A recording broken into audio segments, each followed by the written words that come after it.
নমস্কাৰ আমাৰ healthy Assam YouTube চেনেলটোলৈ আপোনালোকক সকলোকে স্বাগতম জনাইছোঁ আৰু আজি জনাম কোমোৰাৰ কিছু উপকাৰী গুণৰ বিষয়ে আৰু আপোনালোকে সম্পূৰ্ণকৈ ভিডিঅ'টো চাওক। অসমীয়া গৃহিণীসকলৰ সুস্বাদু ব্যঞ্জনৰ তালিকাত জালি কোমোৰাই অতীতৰ পৰা এক মহত্বপূৰ্ণ স্থান দখল কৰি আহিছে।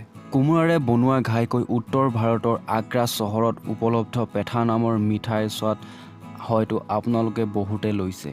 আপোনালোকে হয়তো নাজানে পাকিস্তান দেশতো পেঠা হ'ল এক সম্ভ্ৰান্ত মিঠাই। পিছে এই কোমোৰাৰ গুণাৱলী আপোনালোকৰ কিমানে জানে? সেই কোমোৰাৰ বিষয়ে কিছু অজানা কথা মই আজি আপোনালোকক অৱগত কৰিব ওলাইছোঁ। কোমোৰাৰ প্ৰাথমিক উৎপত্তিস্থল হ'ল চীন, জাপান, মালয়েছিয়া আৰু ইণ্ডোনেছিয়া। কালক্ৰমত কোমোৰাৰ খোজ ভাৰত, পাকিস্তান, বাংলাদেশ আৰু দক্ষিণ পূব এছিয়াৰ আন দেশতকৈও বিয়পি পৰে। পঞ্চম আৰু ষষ্ঠ শতিকাৰ চীনা গ্ৰন্থাৱলীত কোমোৰাৰ বৰ্ণনা পোৱা যায়। কোমোৰা হ'ল বৰ্ষজীৱী লতা। ইয়াত প্ৰায় ৩ ইঞ্চি বহল হালধীয়া ফুল ফুলে। শুং থকা পাতৰ আকৃতিৰ কলিজাৰ দৰে ফল পোনতে সেউজীয়া মিহি নোমযুক্ত হয়, কিন্তু পুৰত হ'লে হয় মিহি বগা ছাই বৰণৰ যেন তাত মমৰ প্ৰলেপ সনা হৈছে। কোমোৰাৰ আকৃতি দীঘলীয়া বা ঘূৰণীয়া হ'ব পাৰে। একোটা দীঘল কোমোৰা 16 ইঞ্চিলৈকে দীঘল হ'ব পাৰে। কোমোৰাৰ গুৰিৰ আকৃতি দীঘল 1 চেণ্টিমিটাৰ মানৰ। কোমোৰা হ'ল এবিধ শীতল ফল য'ত 96% পানী থাকে। ইয়াৰ সোৱাদ প্ৰায় তিয়ঁহৰ দৰেই। পুৰত কোমোৰা ৩-৪ মাহলৈ বেয়া নোহোৱাকৈ সংৰক্ষণ কৰি থ'ব পাৰি। বিশ্বৰ বিভিন্ন দেশত কোমোৰাৰ গুণাৱলীৰ ওপৰত বৈজ্ঞানিক বিশ্লেষণ আৰু প্ৰয়োগ কৰি অহা হৈছে। 1995 চনত চলোৱা অধ্যয়নৰ মতে কোমোৰাৰ দ্বাৰা কিডনী বিকল হোৱা CKD বিলাতী এন্দুৰৰ কিডনীৰ উন্নতি ঘটোৱা পৰিলক্ষিত হয়।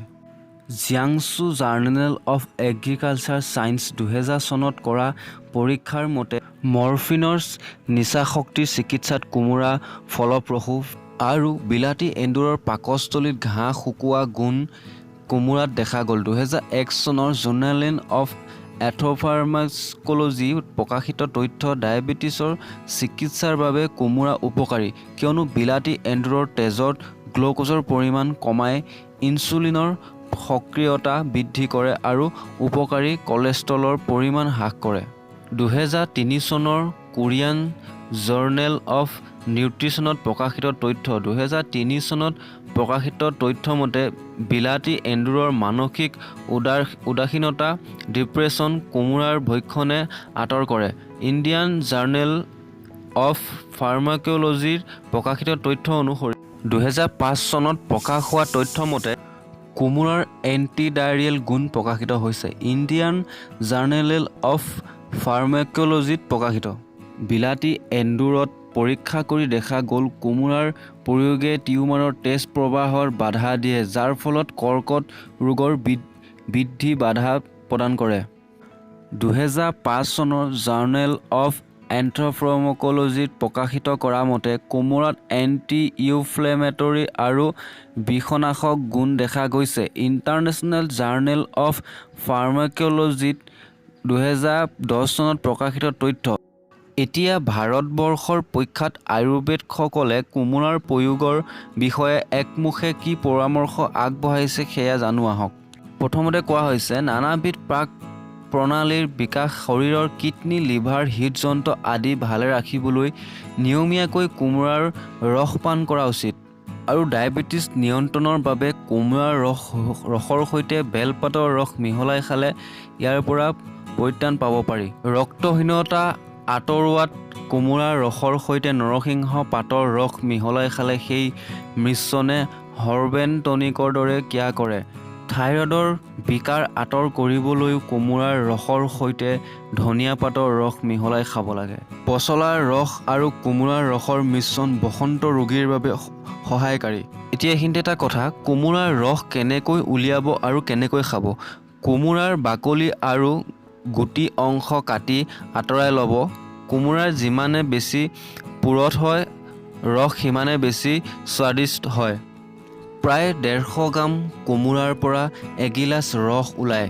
সৰু সৰুকৈ কুটা কোমোৰাৰ টুকুৰা মিক্সাৰ বা জুচাৰৰ সহায়ত ৰস উলিয়াবলৈ ব্যৱহাৰ কৰক। মিক্সাৰৰ পিচাখিনি পাতল কপাহী কাপোৰৰ চেকি ল'ব আৰু সেই সিঠাখিনি পেলাই নিদি মূৰৰ চুলি বা ছালত ঘঁহিব পাৰি।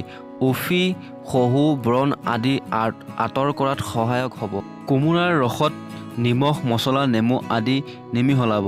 ফ্ৰিজত ভৰাই নথৈ সতেজ বা ফ্ৰেছ অৱস্থাতে খাব আৰু একেবাৰতে নাখাই পেলাই আপোনালোকে অলপ অলপকৈ লাহে ধীৰে খাব পাৰি। আৰু পুৱা খালী পেটত নিতৌ এগিলাচ সেই ৰস খাব লাগিব আৰু 1-1.5 ঘণ্টালৈ আন গোটা খাদ্য গ্ৰহণ নকৰিব। সজীৱতা উপলব্ধি কৰাৰ উপৰিও কোমোৰাৰ আন গুণৰ দ্বাৰা আপুনি উপকৃত হ'ব। আৰু কোমোৰাৰ ৰসৰ সকলো ৰসৰ ভিতৰত সৰ্বোত্তম বুলি গণ্য কৰা হয়। কোমোৰা এনেদৰে ব্যৱহাৰ হয়। সুস্বাস্থ্যৰ বাবে ৰস উলিয়াই খোৱাৰ উপৰিও কোমোৰা ভাজি, তৰকাৰী বা আঞ্জাত দি ৰান্ধি নাইবা কেঁচাই চালাড বনাইও খাব পাৰি। দক্ষিণ ভাৰতৰ লোকসকলে নৰসিংহ, নাৰিকল আৰু পিঠাগুড়িৰ সৈতে পিঁয়াজ, নহৰু আদি দি জুতি লগাই ৰান্ধি খায়। অসমীয়া ৰন্ধনশালৰ কথা মই নকওঁৱেই, আপোনালোকে জানেই। আৰু কোমোৰাত কি কি লাগতিয়াল তত্ত্ব থাকে জানো আহক। কোমোৰা হ'ল protein, carbohydrate, dietary fibre, antioxidant, vitamin আৰু লাগতিয়াল খনিজ তত্ত্বৰ সমাহাৰ। ভিটামিন কেইবিধ হ'ল vitamin C, niacin, riboflavin, thymine.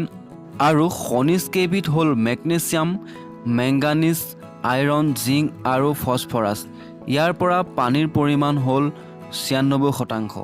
আৰু কোমোৰাৰ ৰস হ'ল এলকেলাইন, pH 7.2 অৰ্থাৎ সাৰুৱা স্বাদ। আৰু কোমোৰাৰ কিছুমান বহুমুখী উপকাৰিতা আছে আৰু সেই উপকাৰিতাকেইটাৰ বিষয়ে আলোচনা কৰিম। প্ৰাক প্ৰণালীৰ অনেক উপকাৰ কৰে। সেইবিলাক হ'ল এচিডিটি, কোমোৰা অৰ্জিন, বদহজমি আঁতৰ কৰা, হাগনি আৰু শৌচ-কচা আঁতৰ কৰা, পাকস্থলী ঘাঁ শুকুওৱাত সহায় কৰে, ৰক্তক্ষৰণ ৰোধ কৰা, নাকৰ আৰু দাঁতৰ আলুত তেজ ওলোৱা বন্ধ কৰে, ডায়েবেটিছ নিয়ন্ত্ৰণৰ ফলপ্ৰসূ, শ্বাসপ্ৰণালীৰ ৰোগ যেনে হাঁপানি, চৰ্দি, ইউমোনিয়া আদিৰ চিকিৎসাত উপযোগী, হৃদৰোগীৰ বাবে লাভজনক খাদ্য, ৰক্তচাপ নিয়ন্ত্ৰণ, তেজৰ উপকাৰী, কলেষ্ট্ৰল হ্ৰাস কৰে।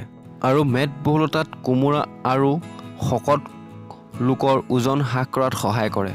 চুলিৰ শ্ৰীবৃদ্ধি কৰা, উফি আঁতৰ কৰাত সহায় কৰে, ছালৰ কমনীয়তা আৰু উজ্জ্বলতা বঢ়ায়, ব্ৰণ, শহু আদি ভাল কৰে, ছালৰ দাগ আঁতৰ কৰে। জুইয়া পোৰা চিকিৎসাত কোমোৰা পিহি লগালে ভাল হয়। আৰু এনেধৰণে আপোনালোকে কোমোৰাৰ আজি কিছু গুণাগুণৰ বিষয়ে আপোনালোকে গম পালে। আৰু আমাৰ ভিডিঅ'টো কেনেকুৱা লাগিলে এবাৰ কমেণ্ট কৰি জনাব। আৰু ভিডিঅ'টো যদি ভাল লাগে তেতিয়াহ'লে আমাৰ ভিডিঅ'টোত লাইক এটা কৰি দিব আৰু চেনেলটো ছাবস্ক্ৰাইব কৰি ৰাখিব, যাতে এনেকুৱা ধৰণৰ হেল্থ ৰিলেটেড ভিডিঅ' অনাগত দিনত পাই থাকে। ধন্যবাদ।